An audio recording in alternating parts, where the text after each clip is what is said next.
Pump it up, pump it up. Trae. Come on, come on. With Trae. Pump it up, pump it up. It's the day with Trae. This is the day to gain inspiration, to make a positive change in the nation. We're inviting you to partake in conversation, to raise your vibration. It's the day that we will all celebrate all of our peeps that make this thing elevate. Watch the negative fade away, cause it's the day with Trae.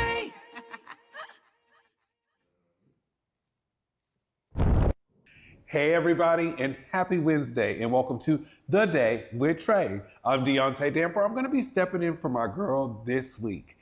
I can't wait for y'all to stay in tune for this show today, because up next, we have the amazing Hoda Abdullahi, who's a part of Living Well Kent, who's going to talk to us about their upcoming farmers market and a little bit of history in Kent. You do not want to miss this, okay? Now, before we start the interview, I need you to like, share, and subscribe to Converge Media, where you can learn more about We Live in Color, Back to Besa, and more. Go to whereweconverge.com to know and see why Black media matters. And I'm so happy to have with me today from Living Well Kent, Hoda. How you doing? I'm good, thank you. I am so happy to have you here. And we were talking earlier just about the history of work, because you're from Kent, am I correct? Yes, I grew up in Kent. So working in Kent was kind of just natural for me. I did work in other cities in Seattle and do kind of more of the corporate life, but something just kept pulling me back into Kent. So I'm really happy to be able to work with my community. I still live in Kent, so it's a great experience to be able to work and help my neighbors, basically. And now throughout that, now you're working at Living Well Kent. Can you explain to community what Living Well Kent is? Yeah, Living Well Kent is a nonprofit. It's based in Kent, but we have expanded a lot. We're throughout South King County and now into Pierce County. Our communities are growing and moving. We just move with them. A lot of the gentrification in Seattle, we actually have a lot of families who are native Seattle people, but have gotten pushed out because of rent prices was rising, and they kind of moved into Kent, and that's what kind of boomed the Kent market. But also now, even with Kent, our community is getting moved more south. So now we're moving into Pierce County. There's a lot of our people have already been in Tacoma, but now we're getting Puyallup, Sumner, Fife. So we're kind of an organization that just moves with the community. I like to describe it as, imagine you move somewhere and you have a cousin that lives there, or uncle or aunt that kind of already knows the ropes and shows you where to go and gets you connected with everything. That's kind of how I see our organization. We're a community-led organization. We just kind of help in any way that we can. And that's kind of how we boomed. We started very small, but now we have 4 different departments. And I think whatever the need is, we try to solve it. And if we can't solve it, we'll connect you with other organizations or other groups that can't solve it. You know, I love that. It's not just us, it's a we, right? Yeah, right. And one of the things that really stuck out with what you said was, you talked about, we're doing partnerships with Pierce County, and most of our folks are out there too. So tell us a little bit more about those partnerships and why those are so important. Yeah, so there's cities like obviously Tacoma who have historical Black roots, that have been there from time, that are not from Seattle people, and already have a thriving market. So what we try to do is not recreate the wheel. When we go into these spaces, who we might have people who are newly moved there and don't know what's going on, but there's people there that have generations established. So the biggest thing is that we work with the existing groups that are already there.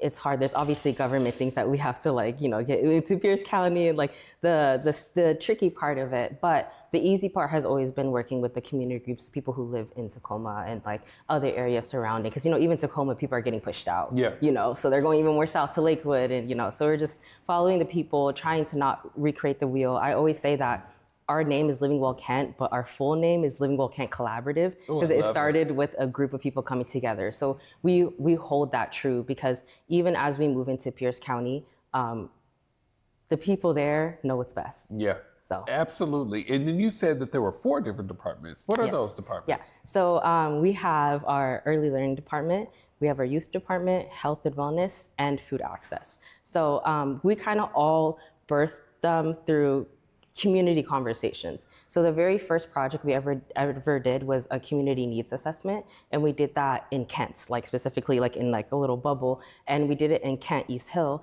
and we found that Kent East Hill was actually a food desert, is what they call it, where there is not fresh produce readily available to people. So that was kind of like the first project that we tackled.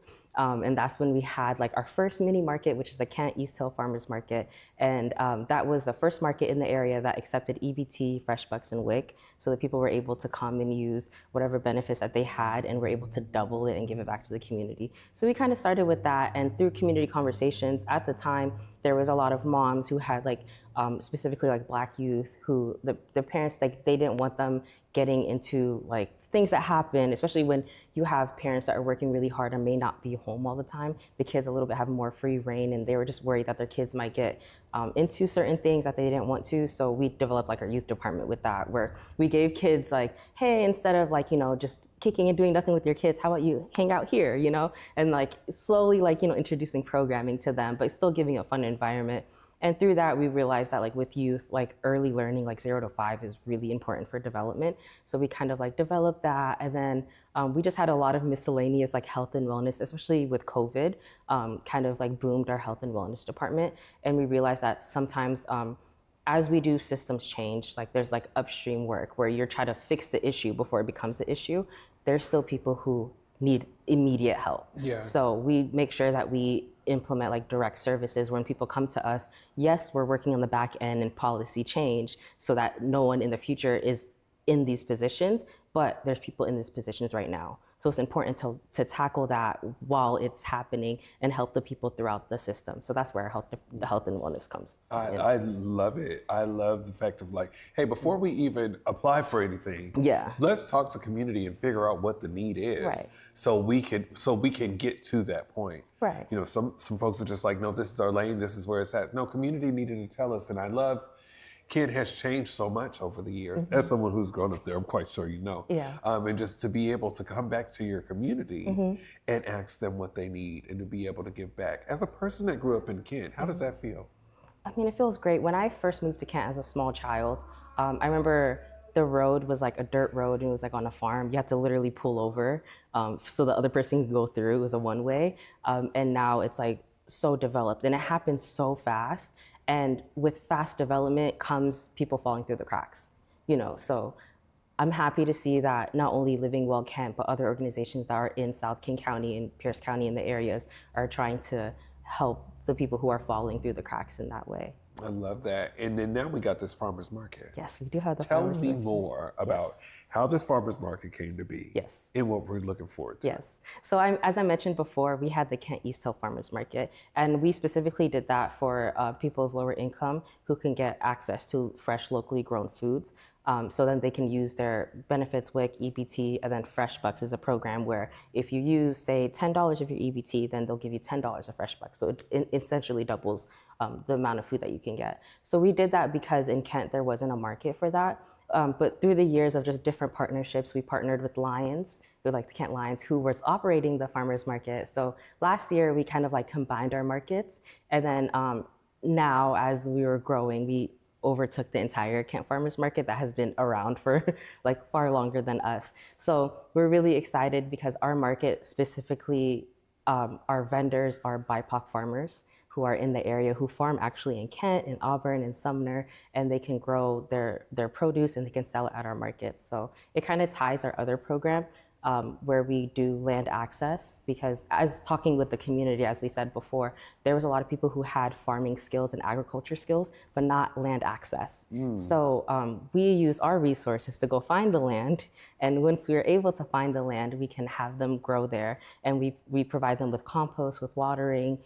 We have a greenhouse that we can grow starts for them, and they're able to farm. And then they sell at our market. And the greatest thing is when they sell at our market, whatever they don't sell, we buy it back from them. Oh, wow. And we give it back to the community. So it's kind of no loss, because that was another, when we started our farmers market, there was a lot of farmers who said, I harvested this all and I had all of this produce and there was things I didn't sell and they went bad. So we want to also eliminate that barrier where if you grow something, you harvest it, you put the work into it, you get paid for that as well. Okay, and so when is the next upcoming farmers market? So our farmers market starts June 14th. So it's every Saturday from 9 to 2 p.m. In downtown Kent. If you're in the area, you know where that is, right next to Kent Station. I'm there. But I also have there are some other community folks that we have, different nonprofits and different folks that are in the areas of of environmental justice that are also in the areas of supporting folks through food sovereignty. Yes. So how can they be able to are you into doing some more partnerships to get them Yes. involved? How can people get involved in the farmers Yeah, market? so definitely we want all of our partners to be there. We have other partners within food sovereignty are going to table at our market. We definitely want to do that. And also we provide vending to anyone in the community that wants to. If you have an opening business, if you want to start. Ooh, I yes, like that. Yeah. You know what we about to do? I need you to do me a favor. I want you to look into this camera right here and give people a call to action about this upcoming farmers market. Hello, my name is Hoda Abdullahi. I'm the Development Director at Living Well Kent. Our farmers market starts June 14th. We are still looking for vendors. So if you're a small business, if you're in food sovereignty, or you're just a community member that wants to table and give out whatever information that you want, food vendors included, please message us, info@livingwellkent.org, or you can go to the kentfarmersmarket.com and also apply there. No, that was good. I'm in awe of the work that you do out there in Living Well in Kent. I didn't even know that Kent had a farmers market. Yeah, and that's the thing. I think throughout the years is kind of, that's another thing of farmers markets, which I'm so passionate about, is that I feel like a lot of times our people don't go when it's like we can benefit the most from it. And farmers markets are great. Like even in our market, if you come, you swipe your card, you have $10 EBT, you can get $20 worth of produce, especially right now with everything that's going on. Groceries are expensive. I don't know, I've been to the store lately. Yes, so just come and you can have freshly grown food that's grown literally just down the street from the market. And we're gonna get some people to tap in. Right, and we also have like performances from the community as well, different like small like organizations, different like music groups, like drill teams and everything, so. See, that's good. I don't know how to do drill, but I can sing a little bit. Okay, we'll talk about that later. But Hoda, thank you so much for coming on, and I just appreciate you. As for everyone else, we're gonna take one quick break and we will be back with The Day with Trae. Black caregivers, entrepreneurs, and elders, this one's for you. Queen Care is offering complimentary self-care services to those who give so much to their communities. Take a moment to restore, recharge, and be cared for with free wellness treatments at the Spa House by Queen Care. Spots are limited, so don't wait. Go to queencareproducts.com now to sign up or scan the QR code on your screen because you deserve the same care you give to others.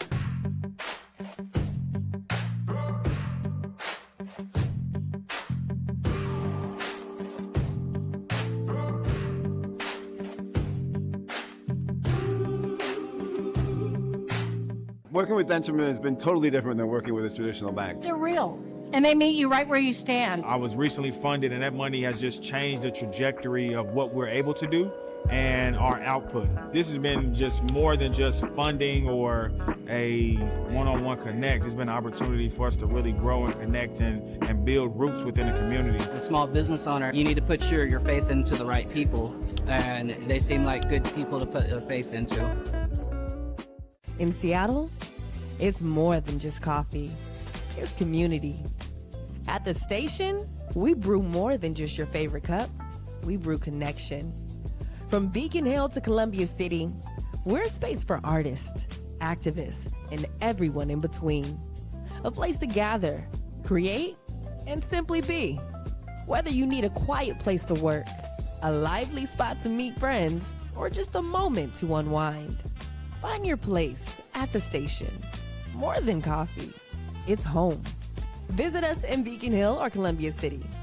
The Station, where community happens. Hey y'all, I have to thank the amazing guest Hoda Abdullahi and the amazing staff over there at Living Well in Kent. Y'all make sure y'all tap in with this farmers market June 14th.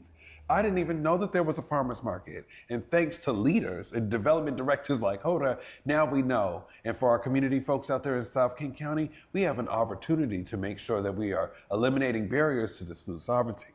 And I want to thank you for your support today. And join me tomorrow, Thursday, on The Day with Trae. Thank you, and remember to walk with love.